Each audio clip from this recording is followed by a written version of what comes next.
야고보서 1장 9절에서 11절, 제가 가지고 있는 성경으로 신약성경 371페이지입니다. 우리 9절부터 11절까지 합독하겠습니다. 읽겠습니다. 낮은 형제는 자기의 높음을 자랑하고 부한 자는 자기의 낮아짐을 자랑할지니 이는 그가 풀의 꽃과 같이 지나감이라. 해가 돋고 뜨거운 바람이 불어 풀을 말리면 꽃이 떨어져 그 모양의 아름다움이 없어지나니 부한 자도 그 행하는 일에 이와 같이 쇠잔하리라. 아멘.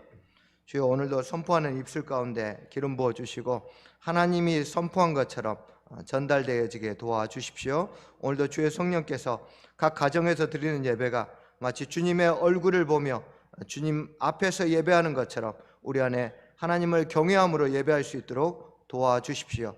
예수님의 이름으로 기도합니다. 아멘. 오랫동안 자신의 처지를 비판하는 성도가 있었습니다. 처음에는 자신에게만 끊임없이 고난이 찾아오는 것 때문에 굉장히 힘들어 했는데, 그러다가 주위를 둘러보니까 교회에 있는 다른 형제들은 참 문제없이 굉장히 평안하게 사는 것처럼 보이니까 이제 그것 때문에 더 화가 나고 힘들다고 이야기합니다. 그래서 제가 이렇게 얘기했습니다. 문제가 없어 보일 뿐이지요. 저는 목회하면서 삶에 문제가 없는 사람을 본 적이 없습니다 라고 얘기해 주었습니다. 이 성도의 근본적인 문제는 고난에 매몰되어서 분별할 능력이 사라진 것입니다. 고난에 제대로 대처하지 못하면 분별 능력이 없어서 속사람이 아닌 겉사람만 보게 됩니다. 우리는 지금 각자 인생의 어느 지점을 살고 있습니다. 가장 잘 나간 때일 수도 있고, 또는 지금 내리막길을 걷고 있을 수도 있고, 굉장히 비참한 상태일 수도 있습니다. 오늘 특별히 본문은 정말 잘 나갈 때와 또 그렇지 못할 때 이 두 가지 사례를 통해서 현재 자신의 상태를 분별해서 정말 자랑할 것과 또는 회개할 것이 무엇인지를 가르쳐주고 있습니다. 오늘 말씀을 통해서 자신의 상태를 분별하고 자랑할 것과 회개할 것을 깨닫는 시간 되기를 축복합니다. 9절 말씀을 보면 낮은 형제는 자기의 높음을 자랑하라고 했습니다. 여기서 낮은이란 단어는 우리 땅 위에서 멀지 않은, 즉 땅에서 가까운 그런 뜻입니다. 우리 요즘식으로 표현하면 밑바닥의 인생이라는 뜻입니다. 즉 밑바닥 인생을 살고 있는 형제는 이런 의미죠. 이 낮은 형제는 고난이 닥치면 우리가 밑바닥 인생이 되죠. 건강이 악화되거나 재정난에 시달리거나 가족 또는 직장에서 인간관계가 뒤틀린 사람이 자랑할 것이 있겠습니까? 오히려 자신의 상황을 숨기기에 급급하겠죠. 아니, 자신의 상황을 숨기려고 하지 뭐가 좋다고 고통스러워하고 있는 자신의 모습을 사람들에게 드러내겠습니까?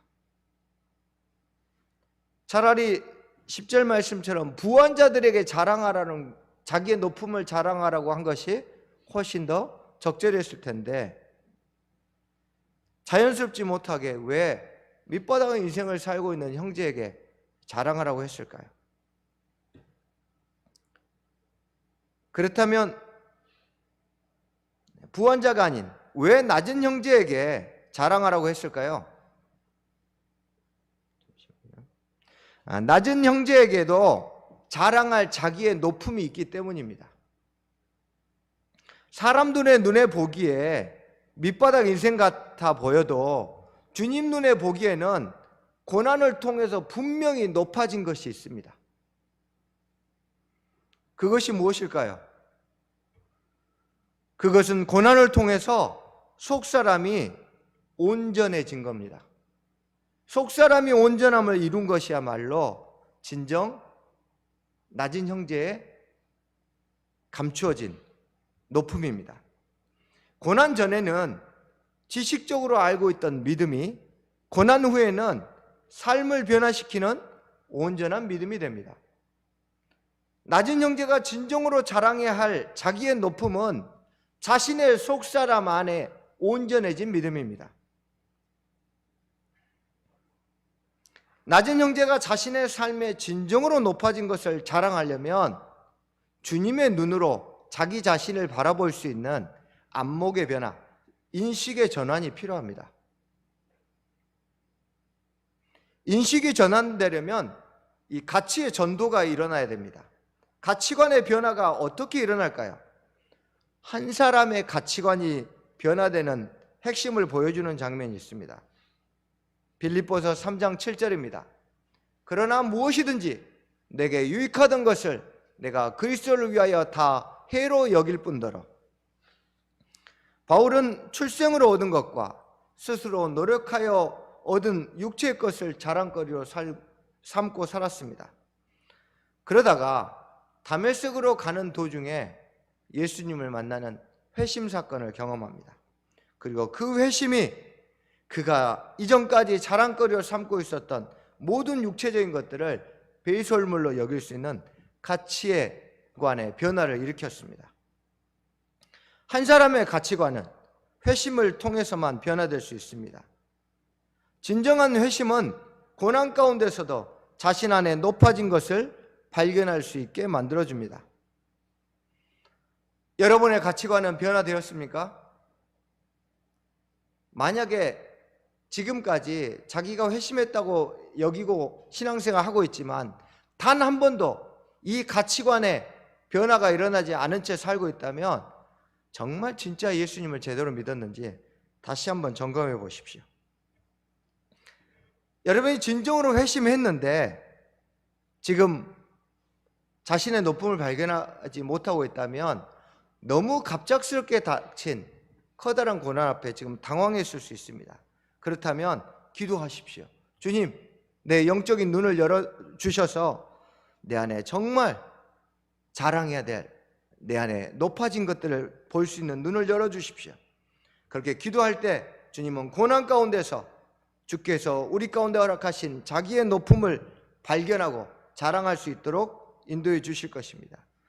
이것을 자랑할 때 이것이야말로 진정한 복음 선포입니다. 예수님이 당신을 위해서 죽었습니다. 복음이야말로 당신을 변화시킵니다. 우리가 아무리 선포해도 그것이 영향력을 갖지 못한 이유는 그것이 나를 바꾼 적이 없기 때문입니다. 내 자신 안에 나를 바꾸어버려요.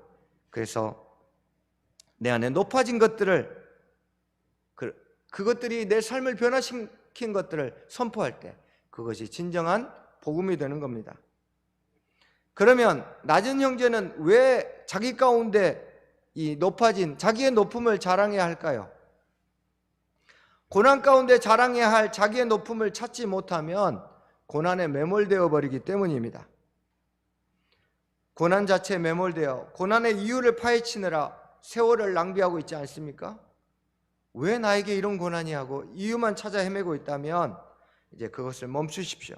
그것은 자신의 처지를 비관하게 할 뿐 자기 안에 있는 자기의 높음을 찾는데 전혀 도움을 주지 못합니다. 우리 가운데 자기의 높아진 것들을 찾으십시오. 이를 찾을 수 있도록 영적인 안목이 주어지도록 지혜를 구하십시오. 특별히 낮은 곳에 처해져 있는 밑바닥을 살아가고 있는 성도가 있다면 특별히 믿음을 자랑하십시오. 자신의 처지를 능히 감당하고 이겨낼 수 있는 그 믿음을 자랑해야 합니다. 야고보서 2장 5절에 믿음에 부유하게 하시고 또 자기를 사랑하는 자들에게 약속하신 나라를 상속으로 받게 하셨다고 했습니다. 우리가 진짜 자랑해야 될 것은 우리 안에 부유해진 믿음입니다. 우리가 진짜 자랑해야 될 것은 약속하신 나라를 상속받게 하신 것입니다. 세상적인 기준으로 보면 옷도 변변치 않고 자동차도 오래된 것에 집도 없어서 가난해 보이는 사람인데 하나님 눈에는 믿음에 부유한 사람이 있습니다. 지금 고난으로 밑바닥 인생을 경험하고 있는 성도도 있다면 주님과 사람들 앞에서 자신의 부유해진 영역을 자랑하십시오. 그래, 나 지금 밑바닥 인생을 살고 있다. 하지만 영광의 주를 믿는 믿음이 내 안에 있다라고 자랑하십시오. 썩어지고 사라질 나라를 기뻐하는 사람들에게 영원한 하나님 나라를 상속받고 있다고 자랑하십시오. 여러분 안에는 믿음을 뽐내며 살아가시길 축복합니다. 여러분은 세상에서 얻을 수 있는 것과 차원이 다른 자랑거리가 여러분 안에 있습니까? 그것이 없으니 만나면 집자랑, 차자랑, 자식자랑, 주식자랑만 하는 겁니다. 이렇게 썩어질 것을 자랑하며 사니 고난이 오면 정작 자랑할 것이 없어서 우울증에 걸리고 낙심하고 대인기피증에 시달리는 겁니다. 혹시 지금 인생의 밑바닥을 걷고 있다면 자신이 소유하고 있는 믿음이야말로 진정한 자랑거리란 것, 자신이 영원히 사라지지 않을 그 나라를 상속받은 것, 이것이야말로 자기가 정말 자신을 자신감 있게 하는 것, 자부심 있는 바로 그것임을 기억하십시오.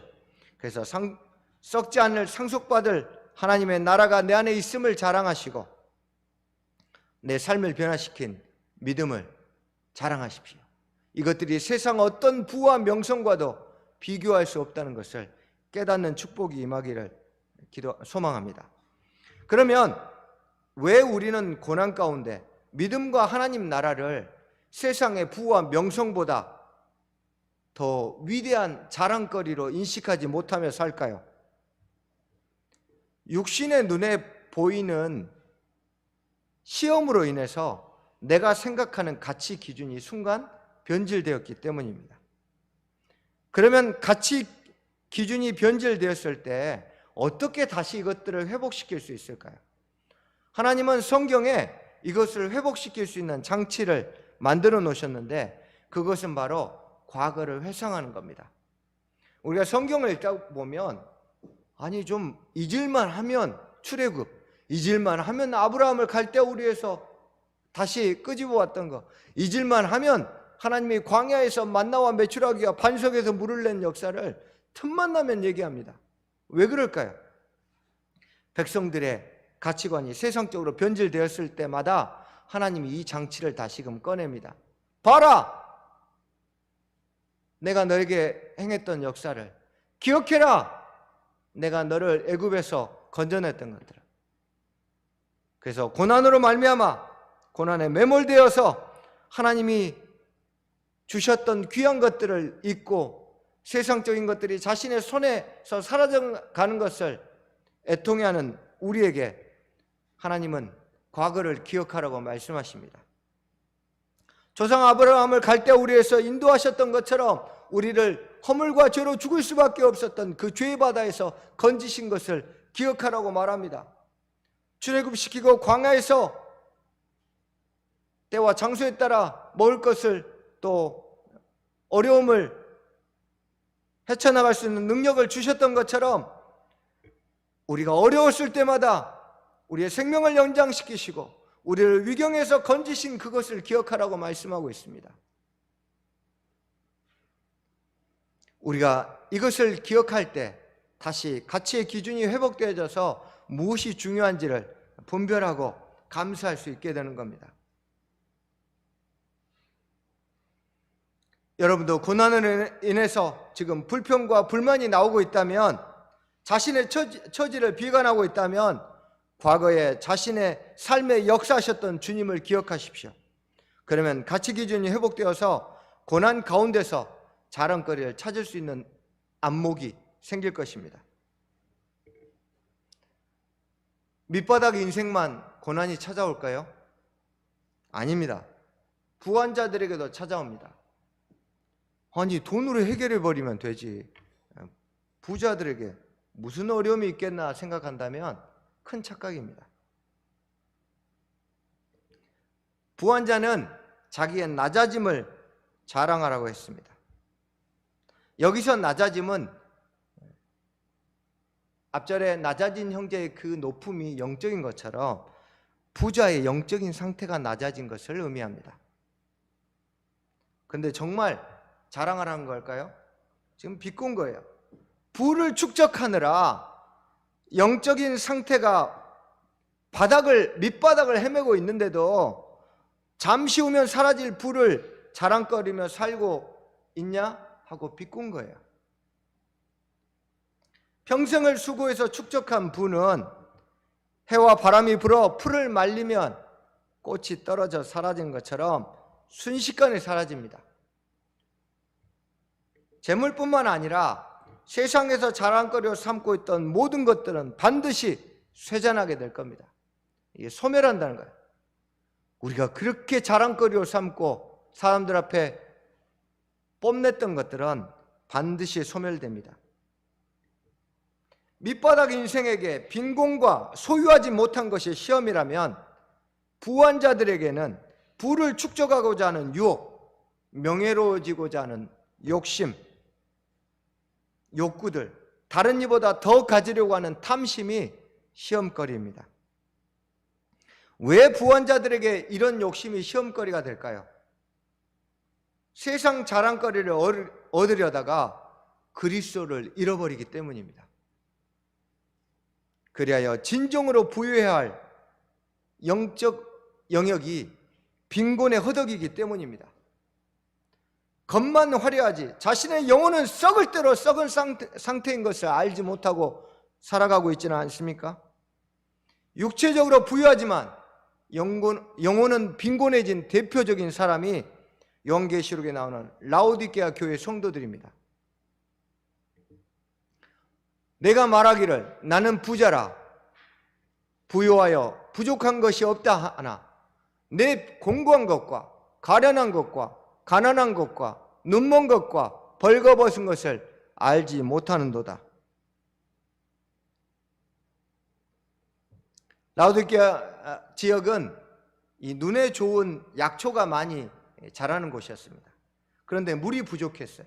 그래서 라오디게아 북동쪽에 있는 히에라볼리에 파무칼레라고 아주 유명한 온천이 있었는데 그 온천에서 수로를 통해서 끌어왔습니다. 또 골로새는 굉장히 고원지대라 눈이 많이 왔는데 거기서 눈 녹은 물을 또 수로를 통해서 끌어왔습니다. 그래서 그 가지고 온 물을 가지고 안약을 만들어서 이 지중해 지역에서 안약 공장으로 아주 유명한 지역이었습니다. 도시가 안약 공장으로 매출이 늘어나면서 그곳에 있는 사람들도 잘 살게 되고 그래서 라오디게아 교회 성도들은 굉장히 많은 부자들이 많았습니다. 이렇게 부유한 사람이 많아졌는데 정작 주님 눈에는 영적으로 공고하고 가련하고 가난하게 보였습니다. 사람들의 눈을 고치는 안약을 제조했지만 정작 자신들의 영적인 눈이 먼 것을 깨닫지 못했습니다. 화려한 옷을 입고 지냈지만 정작 영혼은 벌거벗은 것을 깨닫지 못했습니다. 오늘날 여러분의 삶은 어떻습니까? 남들이 부러워할 만한 직장, 또 건강하고 노후 대책까지 되어 있는 여유로운 삶 뒤편에 감추어진 자신의 영혼의 상태를 알고 있습니까? 겉모습은 화려한데 과연 영혼도 건강하고 화려합니까? 겉모습과 달리 영혼은 공고하고 가난해져 가고 있으며 자신의 영혼의 상태를 볼 수 있는 안목조차 흐려져서 벌거벗은 부끄럼조차 느끼지 못하고 살아가고 있지는 않습니까? 이것도 저것도 아닌 미지근한 신앙생활로 명백만 유지하고 있지는 않는지 우리 자신을 다시 한번 생각해 보아야 합니다. 내가 내 행위를 아노니 내가 차지도 아니하고 뜨겁지도 아니하도다. 내가 차든지 뜨겁든지 하기를 원하노라. 주님 왜 이 말씀하셨습니까? 온천수와 눈 녹은 차가운 물이 1.8km 흘러서 라오디게아에 도착하면 둘이 만나가지고 미지근해집니다. 너희를 부유하게 했던 이 미지근한 물처럼 너희의 영혼이 지금 이런 상태 아니냐. 차라리 내가 요구한데 차든지 뜨겁든지 양당간에 선택해라. 도저히 못 봐주겠다라고 말씀하고 책망하고 있는 겁니다. 언제까지 미지근한 신앙생활 할 겁니까? 주께서 다시 우리에게 권합니다. 내게서 불로 연단한 금을 사서 부유하게 하고 흰옷을 사서 입어 벌거벗은 수치를 보이지 않게 하고 안약을 사서 눈에 발라보게 하라. 불로 연단한 것 같은 진짜 금을 사야 합니다. 우리를 정말 부유하게 할 금과 같은 말씀을 사십시오. 그리스도의 보혈로 흰옷을 사서 벌거벗은 수치를 가리십시오. 진짜 감겨있는, 보지 못하는 우리의 영안을 볼 수 있는 은혜를 구하십시오. 주께서 토해버리시기 전에 미지근한 신앙을 회복하십시오. 회개하십시오. 영적으로 낮아지기까지 세상 부유함을 추구한 것을 회개하십시오. 주를 향한 열심을 내십시오. 어쩔 수 없이 읽는 말씀, 명목상 드리는 예배가 아니라 주님을 만나는 기대감으로 지금 앉아 계십니까? 주님을 향한 기대감이 과연 토요일 저녁부터 여러분의 마음을 사로잡고 있습니까? 주님과 교제하는 기도 시간이 되고 있습니까? 이렇게 우리의 인생 안에, 한 인생 안에 빈곤과 부의 시험이 반복되어 찾아옵니다.